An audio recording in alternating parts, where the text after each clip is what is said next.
buhay o kabiguan, ng ligaya o lungkot. Kaya marapat lamang na tanggapin si Jesus bilang tagapagligtas at Panginoon. At matapos yun ay panariwain ang katapatan at paglapit sa Kanya bawat araw o day by day. Ang day by day ay naglalayong umalalay sa pang-araw-araw na pamumuhay. Narito po si Kuya Ed Lapis sa mensaheng pinamagatang Overcome.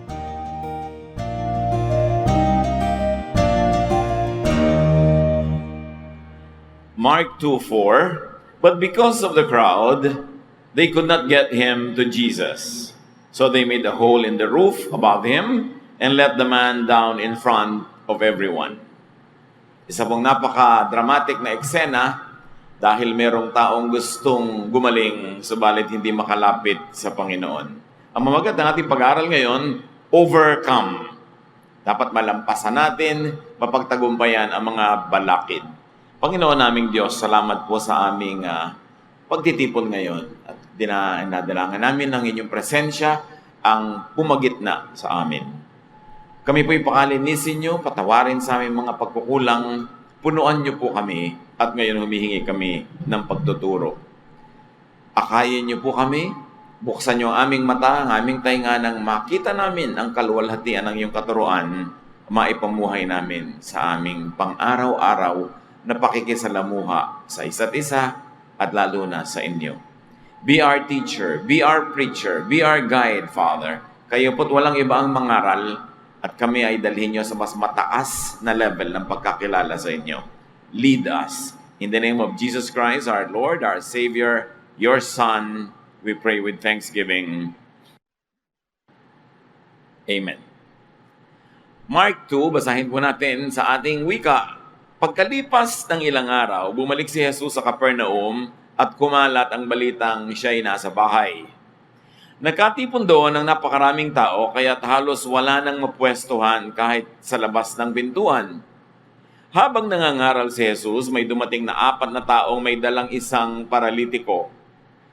Hindi nila mailapit ang paralitiko kay Jesus dahil sa dami ng tao, kaya binakbak nila ang bubong sa tapat niya at ibinaba ang paralitikong nakaratay sa higaan.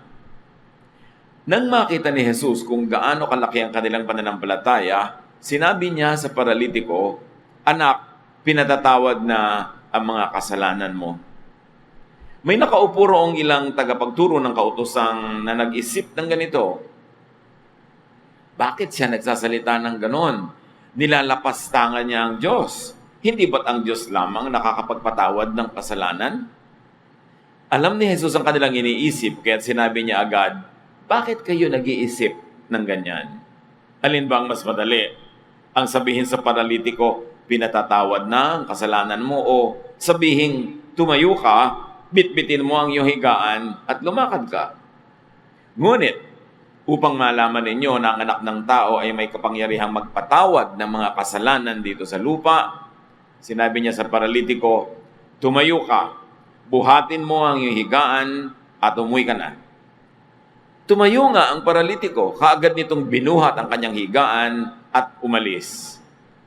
Habang ang lahat naman ay nang naroon ay namangha. Sila ay nagpuri sa Diyos at sinabi nila, kailan may hindi pa kami nakakita ng ganito. Isang mahalagang kasaysayan na may mga mahalagang katuruan sa ating lahat na atin ngayong iisa-isahin from the Contemporary English Version. Mark 2:1-2, Jesus went back to Capernaum, and a few days later, people heard that he was home. Then so many of them came to the house that there wasn't even standing room left in front of the door. Sobrang nakikilala na noon ng Panginoon dahil siya ay nagpapagaling, naghihimala, marami na siyang ginawang kababalaghan. Kaya nung bumalik siya doon sa kanyang tinitirhan na bahay sa Capernaum na tabi ng Sea of Galilee, punong-puno ng tao yung bahay hanggang sa labas ng bahay, sa tapat ng pinto, maraming tao. And here we see the needs of the people. Perhaps some of them were only curious. We can never tell the proportion of the reason why people were there. But the truth was, and the fact was, there were so many people. nagkakagulo, walang makasiksik. Mark 2:2-4. Jesus was still teaching when 4 people came up, carrying a crippled man on a mat. But because of the crowd, they could not get him to Jesus. So they made a hole in the roof above him and let the man down in front of everyone. It's a very familiar story, but it never ceases to get us interested sa mga detalye ng kwentong ito. Sa ganitong sitwasyon na punong-puno yung bahay hanggang sa labas, dumating ang 4 na lalaking may buhat-buhat na paralitiko sa isang higaan. So makikita natin na itong 4 na to, tigi-tigi isang sulok ng higaan na yon, 1 on each corner, at buhat-buhat nila ang pasyente. Malaki problema nila kasi kahit isang tao ka lang, hindi mo maisiksik ang sarili mo sa crowd, yung pa bang 5 kayo at may kadala-dala pa kayong higaan? Kung medyo mahina-hina lang ang loob nila, ay aatras na sana sila dahil wala namang willing magparaan. Everybody wanted to be near Jesus, so walang magbibigay ng space. Gumawa ng paraan ng grupong ito. Sinampan nila yung bubong, at ang mga bubong ng bahay sa Middle East, lalo nung panahon na flat. At ang mga bubong na ito ay gawa sa mga sanga ng kahoy, mga branches, at mga putik na pinagsama-sama na pinatigas. Kasi hindi naman nag-uulan doon eh. Kaya, ang ginawa nila, pagdating nila doon sa ibabaw ng bubong, binutas nila yung bubong. Madali naman butasin yung mga pinagsama-samang lupa at mga sanga at kung ano-ano, hindi naman yung semento. Binakbak nila ang bubong at nung kasya na yung higaan na buhat-buhat nila, pinadaos-dos nila mula doon sa butas, shoot sa gitna ng bahay kung saan nandun si Jesus. Kaya naipilit pa rin nila ang kanilang sarili. But what do we see in the story is that there are obstacles in getting to Jesus. In getting the healing of Jesus and in hearing Jesus, there are obstacles in receiving healing from the Lord. May hadlang. Mga hadlang na dapat malampasan ng sino man na gustong makalapit sa Panginoon, physically and spiritually. Those that would receive blessing should do something. It's not always easy to get that blessing. Mark 2:5, when Jesus saw how much faith they had, he said to the crippled man, "My friend, your sins are forgiven." Napahanga nila si Jesus. Jesus was touched, even impressed by the group's faith. Sa dinami-rami ng tao doon, sila lang ang sinabing talagang napansin ni Jesus sa makapangyarihang paraan. Because faith impresses Jesus and touches His heart. Lahat halos ng pinuri niya sa Gospels dahil sa pananalig. Hindi nga ba naman talaga matibay yung pananalig nito mga ito? Hindi na nga makapasok, inakyat pa yung bubong, binakbak pa nila. At siguro, babayaran nila yon o re-repair nila. Ibig sabihin, meron pa silang gagawin pagkatapos nung mailapit nila kay Jesus. Hindi pa tapos ang hirap nila dahil may sinira silang dapat nilang buuin uli o bayaran. Pero gano'n na lang ang pananalig nila. Talagang, ang pananalig nila, makalapit lang sila, matatanggap nila yung pagpapala ang kanilang hinahanap. And obviously, it was healing. Physical healing. And because of his faith, the crippled man got the best gift, which was forgiveness. Sabi ni Jesus, "Kaibigan, ang mga kasalanan mo'y pinapatawad na." Hindi naman yun ang inilapit doon eh. Ang original na intention nila ay mapagaling sila.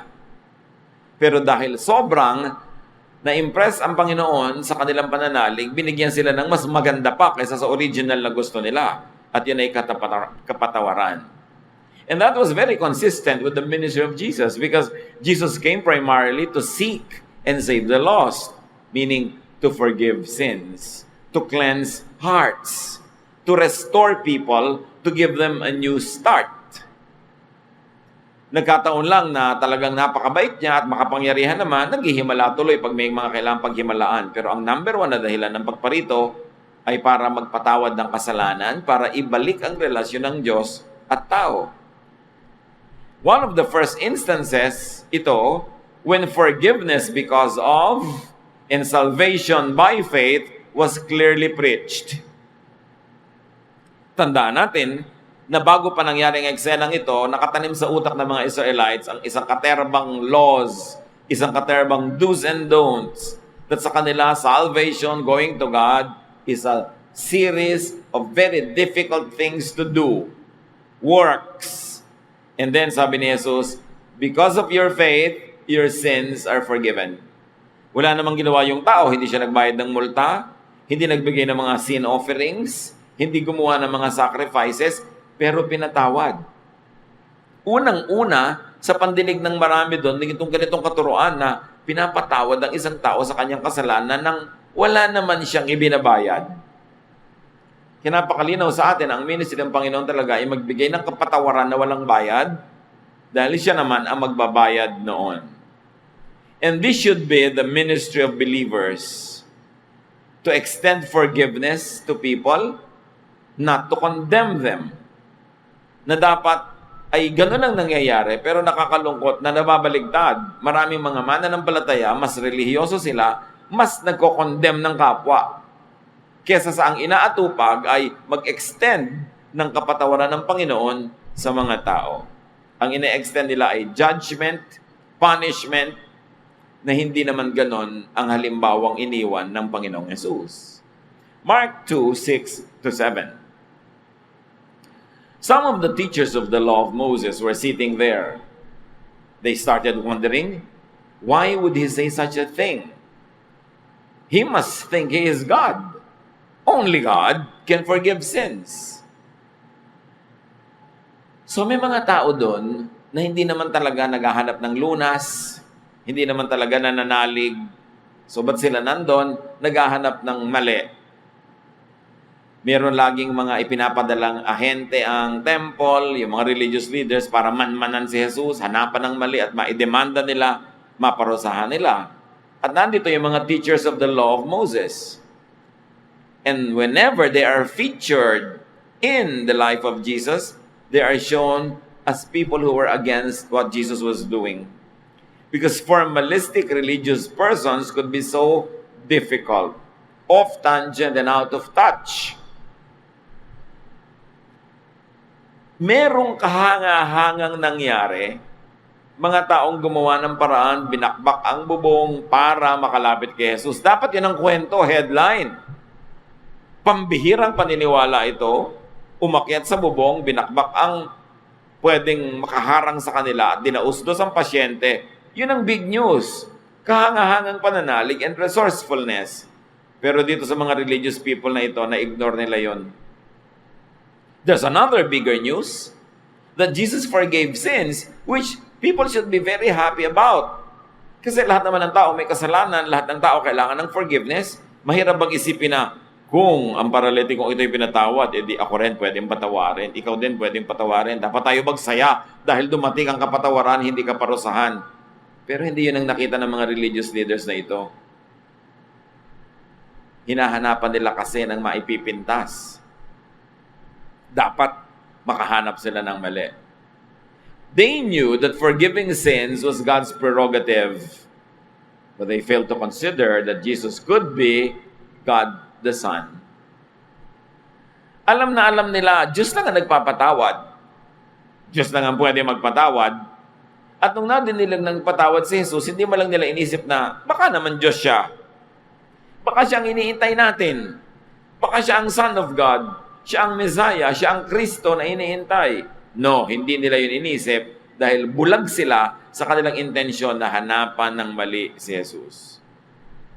Or at best, that they really did not realize that what Jesus was saying was true and correct. May lesson sa atin agad yan, mga kapatid. Do not be quick to reject as wrong what could not be understood at once. Sa ating espiritualidad, huwag tayong agad-agad na naguhusga na mali ang isang ideya dahil lang bago sa pandinig. Dahil lang kakaiba sa nakasanayan nating madinig na ng mga katuruan. You must give every idea at least a day in court.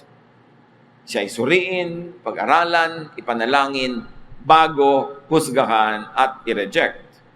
Mark 2:8, right away, Jesus knew what they were thinking.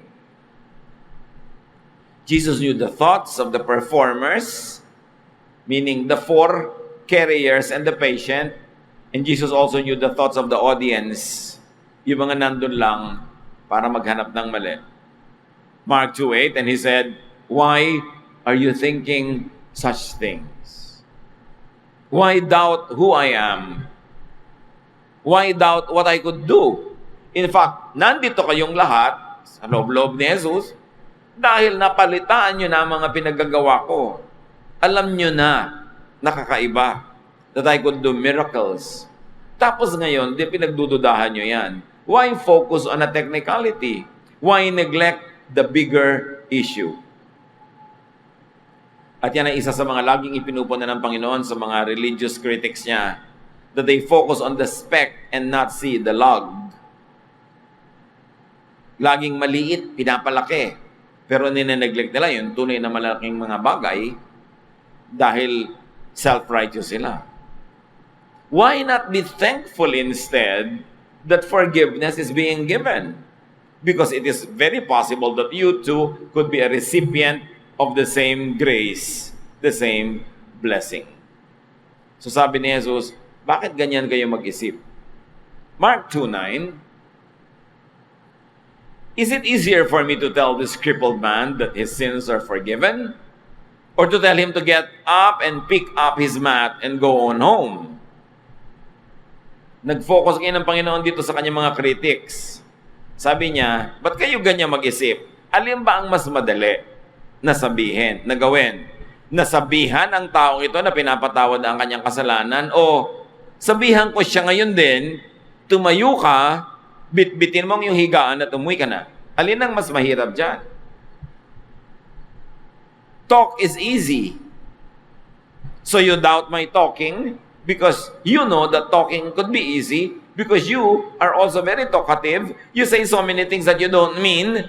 Therefore, you doubt speech. So now let me prove to you that I have the power not only to speak, but to do what you cannot do. You can speak, but I'll do something else that you cannot do. I will tell this man to heal, to get up and go home. So while talk is easy, miraculous healing is difficult. Sa inyo, kung nagdududa kayo, dahil salita ko lang yan, gagawin natin action. Mark 2:10-12, I will show you that the Son of Man has the right to forgive sins here on earth. So Jesus said to the man, get up, pick up your mat, and go home. The man got right up. He picked up his mat and went out while everyone watched in amazement. They praised God and said, we have never seen anything like this. Jesus proved that he could do number 1, meaning to forgive sins, by doing number 2, meaning healing the paralytic, and made him stand up and walk. In other words, sabi ni Jesus, kung nagdududa kayo na totoo at tama at kaya kong magpatawad ng kasalanan, gagawa ako ng isang bagay na sa tingin nyo mas mahirap. At pag nakita nyo yon, dapat paniwalaan nyo na yung una kong ginawa, yung magpatawad, ay tama. Right there and then, inutusan niya yung paralitiko, tumayo ka. Tumayo naman. Bit-bitin mo yung higaan mo para ipatunay na hindi lang siya nakakatayo, kundi siya malakas. Restored ang kanyang strength. At yun nga ang ginawa ng tao. Jesus did what to his audience was more difficult. Marami mga lessons, mga kapatid, na mangha ang mga tao. For approaching Jesus, for overcoming obstacles, for not giving up or giving into discouragement, for inner faith and strong outward expression of it, the paralytic got the best gift, forgiveness, and the better deal, healing, pareho. Dahil nanalig, dahil kumilos ayon sa pananalig na yon, gumawa ng paraan kahit mahirap, biniyayaan siya ng pinakamalaking biyaya sa lahat, kapatawaran ng kasalanan na hindi naman niya hiningi. Tapos binigay pa yung pakay nila, gumaling ang kanyang lupang katawan. In other words, the Jesus touch, the Jesus miracle healed the body and the spirit. And not only the spirit, but also the soul, the personality, the emotion. Dahil ang taong ito ngayon, hindi na siya bubuhatin ng iba. Naglalakad na siya mag-isa at nabubuhat na niya ang kanyang sariling higaan na dati umaasa lang siya sa iba. It's a restoration also of his emotion, of his confidence, of his self-importance in the community. Yung buong-buong pagkatao niya ay nabiyayaan. At anong dahilan? Because of his faith. Hindi siya na-discourage, na nakakahiya naman. Huwag na tayong tumuloy. Naniniwala siya na basta't makalapit siya kay Jesus, may mangyayari at hindi siya nabigo. Lessons for us. Seek Jesus for healing. Anong healing ang kailangan natin mga kapatid? Physical, mental, emotional, spiritual. Jesus can deal with all of that because He grew in wisdom and stature, in favor with God and men. All of these aspects of a person's life and personality, Jesus was edified and He grew throughout time. He was blessed by the Father in heaven. Seek Jesus for healing and seek Jesus despite obstacles. Maraming hadlang para lumapit sa Panginoon. Maraming hadlang para makilala siya sa pag-attend ng Bible study, para mapapurihan siya at makarinig ng mga pagtuturo sa pag-attend ng mga worship services. Maraming hadlang para sumunod sa mga itinuturo ng Panginoon.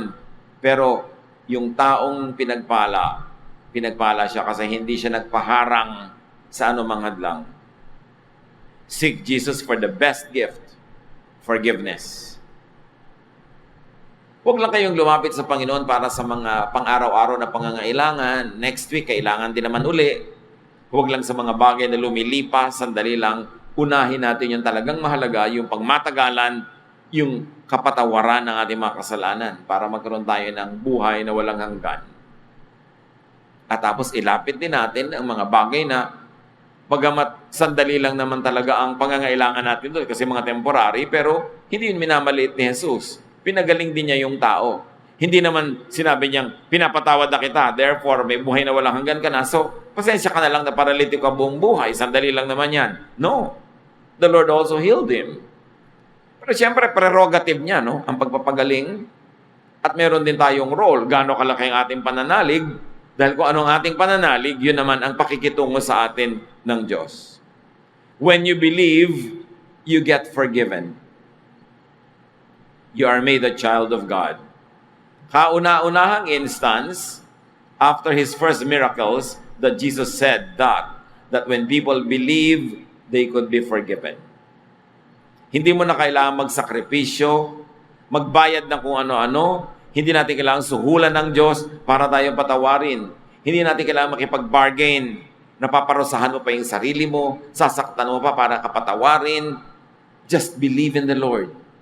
Believe that He loves you. Believe that He can save you, and you will be forgiven. And you are made a child of God. Again, this is very revolutionary because for the longest time, the Israelites thought that only they were the children of God. Yet sa John 1:12, sabi, yet some people accepted Him and put their faith in Him, so He gave them the right to be the children of God. So hindi pala automatic na lahat ng Israelites are children of God agad. Tulad ng non-Israelites, even the Israelites have to believe in Jesus, accept Him, and believe in Him para sila maging children of God. And the good news is that status could be given to anyone no matter what nation or tribe or language you come from. Madalas na nating napag-aaralan itong kwento na ito, pero naipamuhay na ba natin? Be the patient. Seek Jesus in spite and because of your limitations. Hindi naman to ikinukwento sa atin para maging magandang kwento lang kundi para natin kapulutan ng aral. At ang aral, gawin natin yung sarili natin tulad ng paralitiko. Lumapit kay Jesus. Nagpatulong pa sa iba para siya mailapit, pero lumapit. Lumapit siya sa kabila ng kanyang karamdaman. O lumapit siya exactly dahil meron siyang karamdaman. At ganoon din tayo dapat.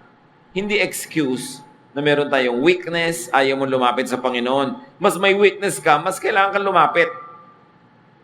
Yung iba na ko, ayoko muna mag-church, marami akong kasalanan ngayon. Lalo kang dapat mag-church. Yung iba, ayaw muna nila mag-Bible study, ayaw nila magturo, hindi muna ako magtuturo, hindi muna ako kakanta sa choir kasi may kasalanan ako. Lalo ka dapat huwag tumigil lang kakakanta. Para tablang ka ng kanta mo, at nang mawala yung kasalanan mo, hindi yung ang gagawin mo, pag may kasalanan ka, aatras ka, lalayo ka sa Diyos. Kaya tuwan-tuwa naman si Satan, lalo kang bibigyan ng maraming kasalanan. Kasi pag may kasalanan ka pala, pag may weakness ka pala, lumalayo ka sa Diyos, di lagyan ka ng marami. Dapat mas maraming pagkukulang, mas maraming kasalanan, mas dapat lumapit sa Panginoon. Huwag papigil. Parang yung mga mahilig mag-exercise, mahilig mag-gym, mahilig mag-jogging, pag tinatamad kayo, mas lalo kayong dapat mag-exercise. Kasi pag nakinig ka sa katamaran na yon, dadalas ng dadalas yun, tatagal ng tatagal hanggang hindi ka na makapag-exercise uli. Ganon din siyempre sa kasalanan. Don't let anybody tell you na, hoy, may kasalanan ka, huwag ka mag-serve. May kasalanan ka, mahiya ka naman, huwag ka na magdala-dala ng Bible. Lalo mo kailangan basahin at ipamuhay yung laman. So, yung paralitiko ka na nga, pupunta ka pa doon. Mananatili ka na lang sa bahay. So, yun nga paralitiko ako, kaya kailangan makarating ako doon. Kailangan mayroong mangyari sa buhay ko. At hindi sila nagpapigil. O ayan, maraming tao, uwian na. Balik na lang tayo. No way. Sinampa nila ang bubong. Binakbak ang bubong ng may bubong. Hindi sila papapigil para makalapit kay Jesus. What stops us from getting close to the Lord? Tayo dapat mag-isip nun. At pag naisip natin yon at hindi tayo pumayag na mapigil, yun ang napala natin sa pagsariwa sa kasaysayan na ito. Because this story is not just about those 5 people, it's about us. Kaya, katulad naman ng 4, be a mat carrier. Help someone seek and find Jesus. Alright, hindi kayo yung paralitiko, at least at this time. Therefore, dapat kayo yung nagbubuhat ng mga paralitiko. Tayo naman yung nagdadala ng mga tao sa Panginoon. Mahirap yun, Mahirap magdala. Nakakapagod.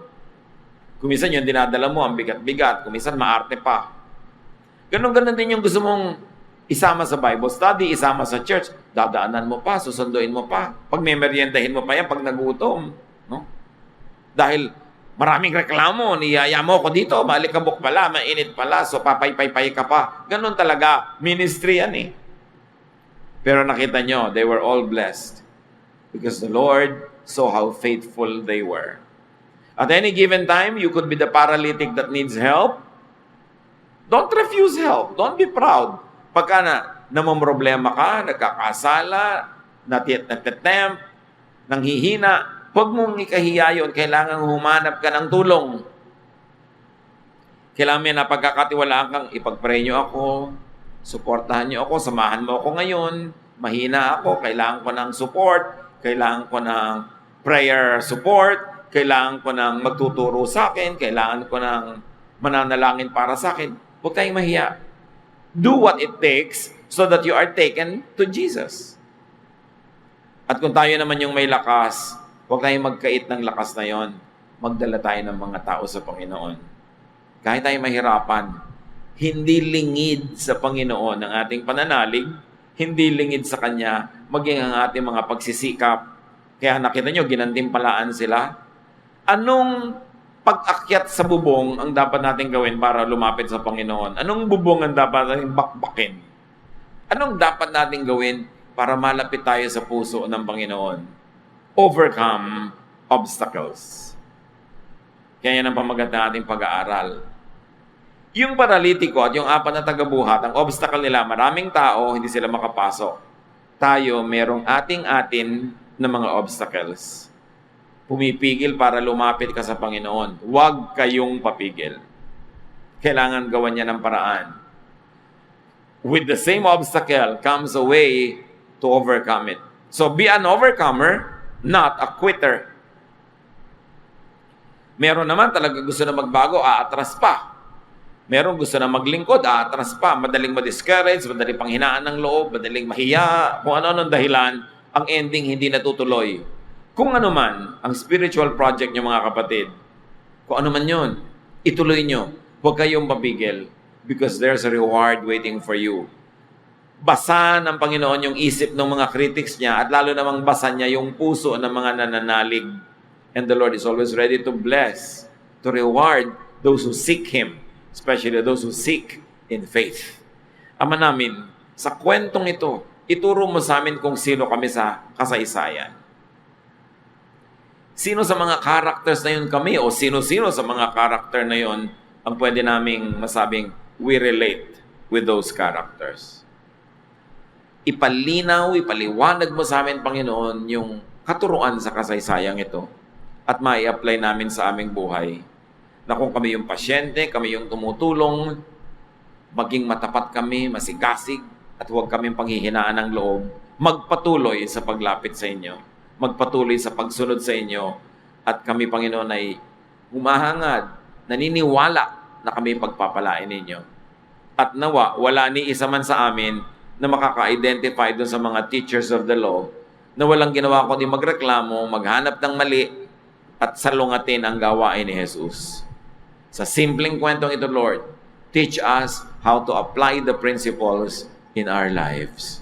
Pagbulay-bulayan natin sumandali, let's spend some time in reflection and ask the Lord to bless us through the lessons of this remarkable story.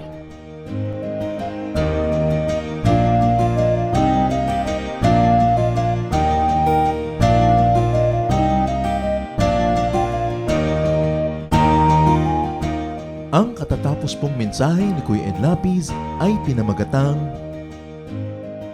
Overcome.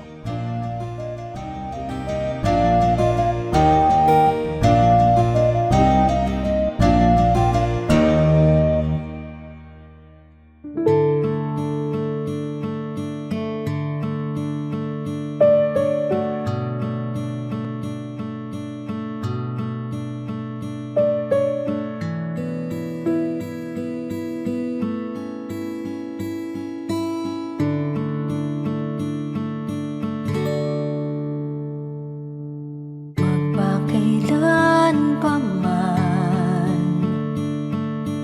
magpawalang hanggan, pag-ibig niyo sa akin, di nababago ng hangin, kahit saan pa man, kahit na sino man, kayo'y sa aming piling, di man maabot ng damdamin. Ang pag-ibig niyo'y wagas, hindi magwawakas. Ako ay niligtas,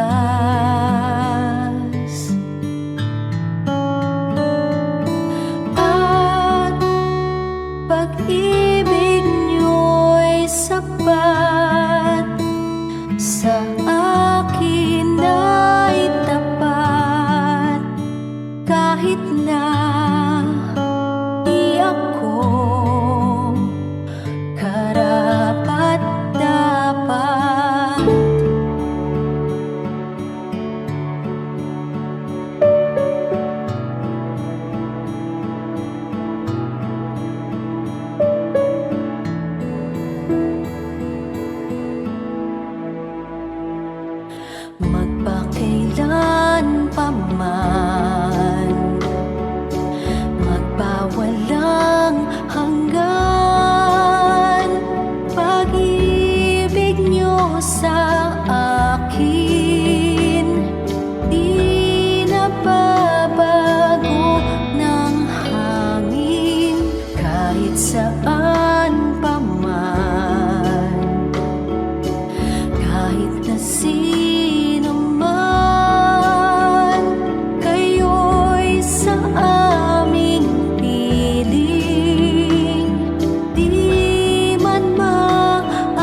sa akin ay tapat kahit na di ako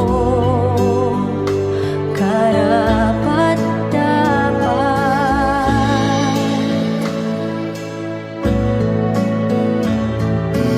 Tanging sa'yo aasa, lalapit ang magpupuno ng kulang sa lahat ng oras. Walang ibang papantay sa iyong pagmamahal.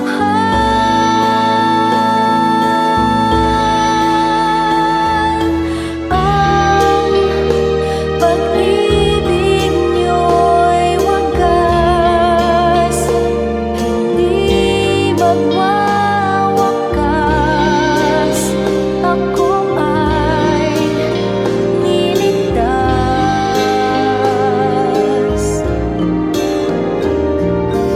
At pag-ibig niyo'y sapat, sa akin ay tapat kahit na di ako karapat-dapat. Ang pag-ibig niyo'y wagas, hindi magwawakas. Ako ay niligtas.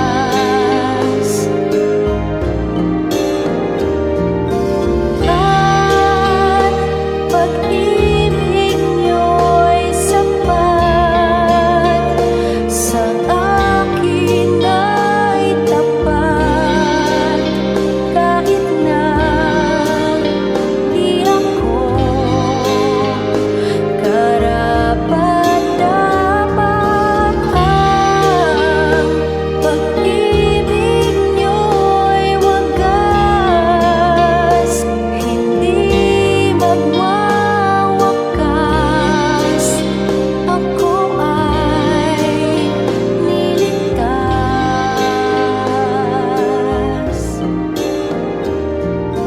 At pag-ibig niyo'y sapat, sa akin ay tapat kahit na di ako karapat-dapat.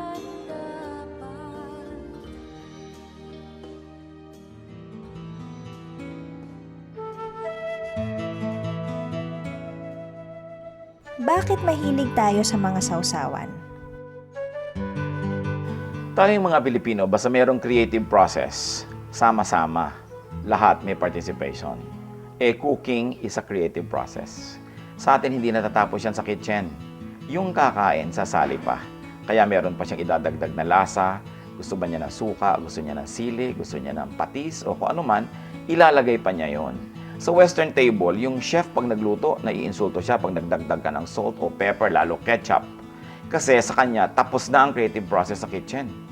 Individualistic kasi ang mga Westerners. So yung mga creators nila, gusto, nandiyan ang pangalan ko, akong gumawa, wala na magdadagdag. Sa atin, walang ganon. Everybody participates because we thrive in the concept of community.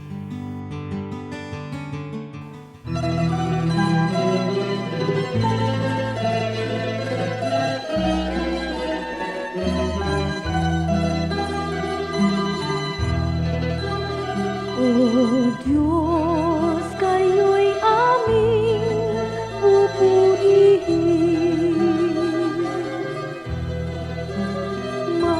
Marapat na ito'y aming gawin.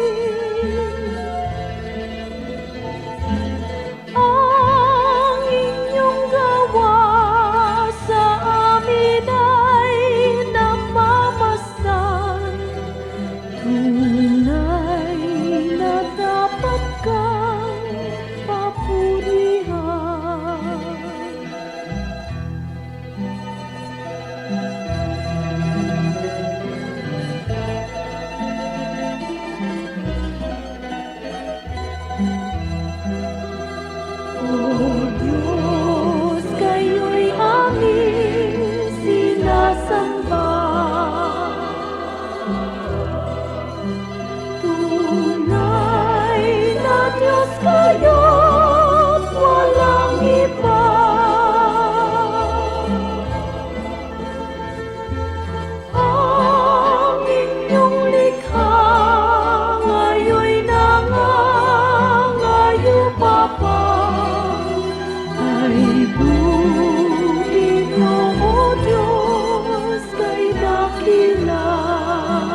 nagagalit at ituro mo sa aking buhay kung paano umibig sa aking kaaway. Kahinahunan, kahinahunan, kahinahunan yung ibigay. Kahinahunan, kahinahunan, bunga ng Espiritong buhay. Kahinahunan, kahinahunan, kahinahunan yung ibigay. Kahinahunan, kahinahunan, bunga ng Espiritong buhay. Bigyan mo ako ng pusong napaaawat, nagpapatawad, upang di ako mapaaway. Hinahon ng puso'y aking kaagapay. Kahinahunan, kahinahunan, kahinahunan yung ibigay. Kahinahunan, kahinahunan, bunga ng Espiritong buhay.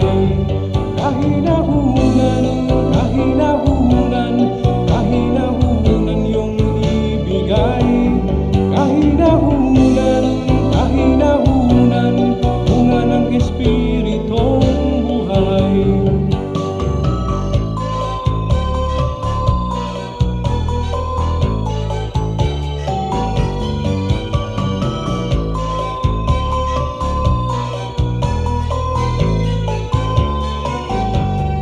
Kahinahunan, kahinahunan, kahinahunan yung ibigay.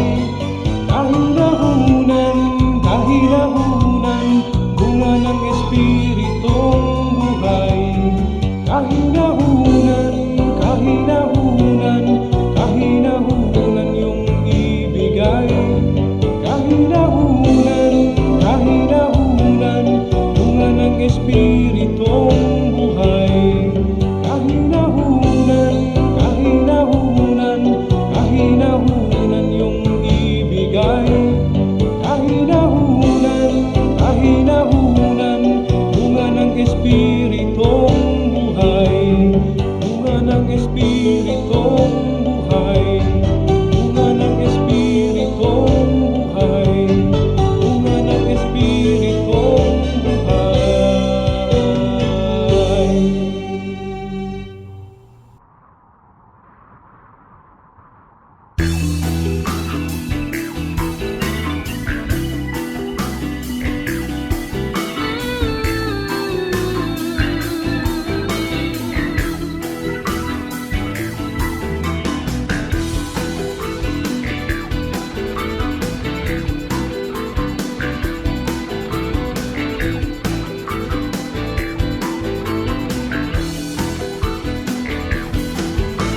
Ako'y may katiyakan, walang pagkaalinlangan, sa Kanya na nangako, hindi ka mabibigo.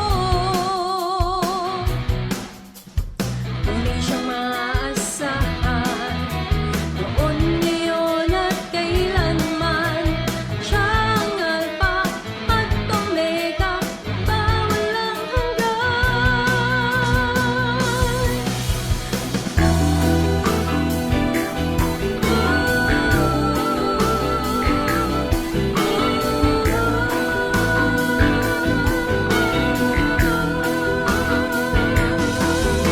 ako'y may katiyakan, walang pagkaalinlangan, sa Kanya na nangako, di ka mabibigo. Tunay siyang maaasahan, noon, ngayon at kailanman. Siya ang Alpha at Omega, walang hanggan.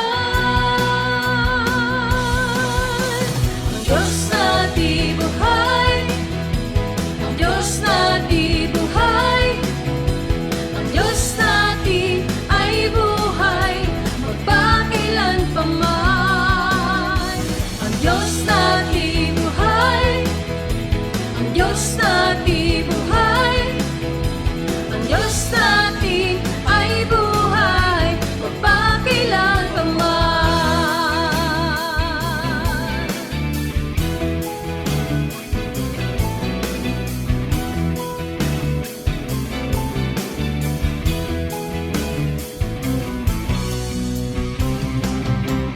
Puso'y may kapayapaan sa gitna man ng kapighatian. Pagkat siya ang kasama, ako'y di mangangamba. Purihin ka, O Diyos, kataas-taasan. Purihin ka, Jesus, magpakailanman. Siya ang Alpha at Omega, makapangyarihan.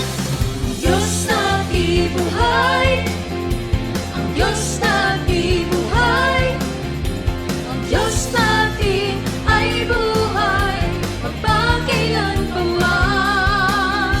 Ang Diyos natin buhay, ang Diyos natin buhay, ang Diyos natin ay buhay magpakailanman. Ang Diyos natin ay buhay, ang Diyos natin ay buhay, ang Diyos natin ay buhay magpakailanman. Ang Diyos natin ay buhay, ang Diyos natin ay buhay, ang Diyos natin ay buhay magpakailanman. Ang Diyos natin buhay, siya ay ang Diyos natin buhay, ang Diyos natin ay buhay magpakailanman. Ang Diyos natin buhay, ang Diyos natin buhay, ang Diyos natin ay buhay magpakailanman. Ang Diyos natin ay buhay magpakailanman. Ang Diyos natin ay buhay magpakailanman.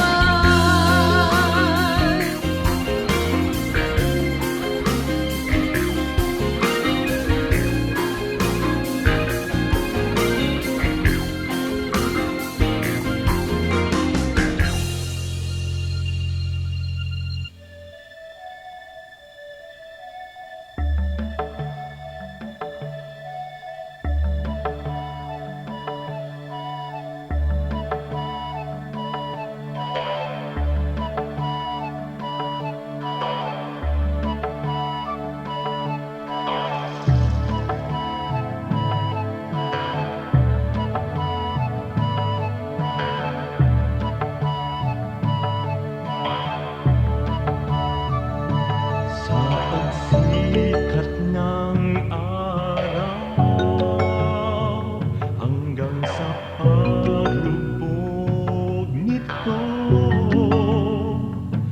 ngalan ni Jesus papupurihan.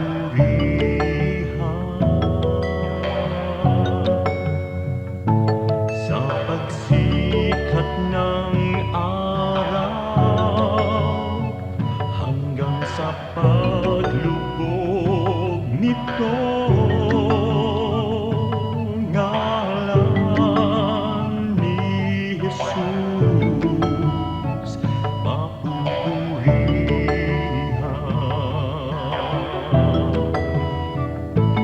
Sambahin ka, O Diyos. Daikon ka, Jesus. Daydayaw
paglubog nito.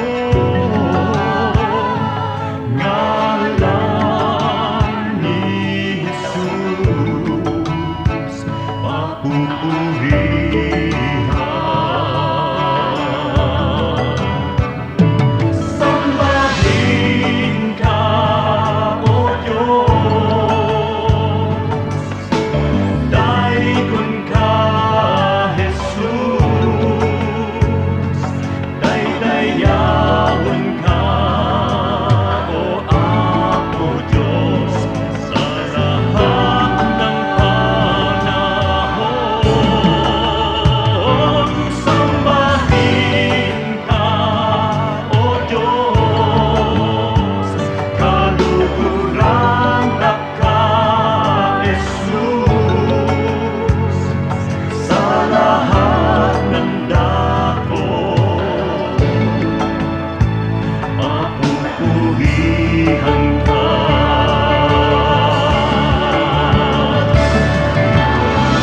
Sa pagsilay ng liwanag mula doon sa silangan, nadarama't nakikita ang sa inyong pagmamahal. Lumalandas, humahawan, tumapanglaw sa aking daan, namumuna, gumagabay sa aking bala ng hakbang.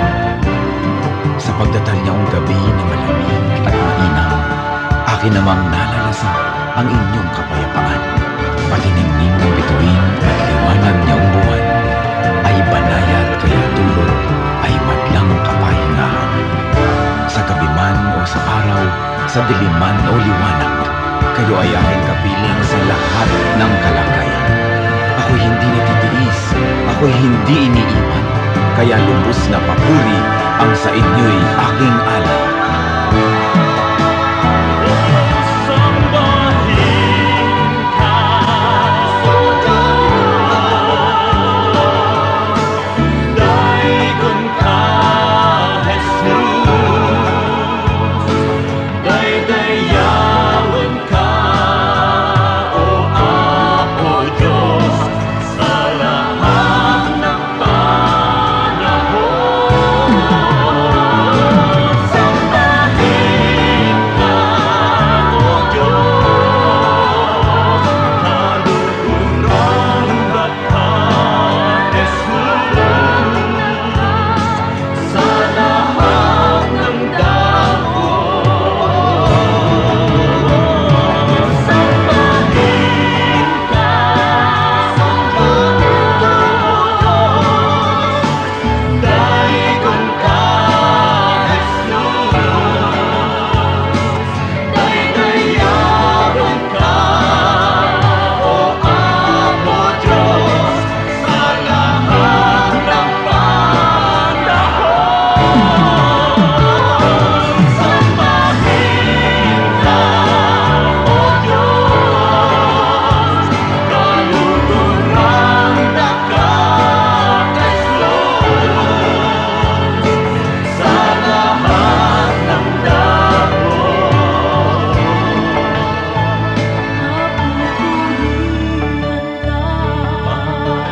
papupurihan ka, Daikon ka, Jesus. daydayawan ka, Kaluhuran ka. sambahin ka, O Diyos. Papupurihan ka.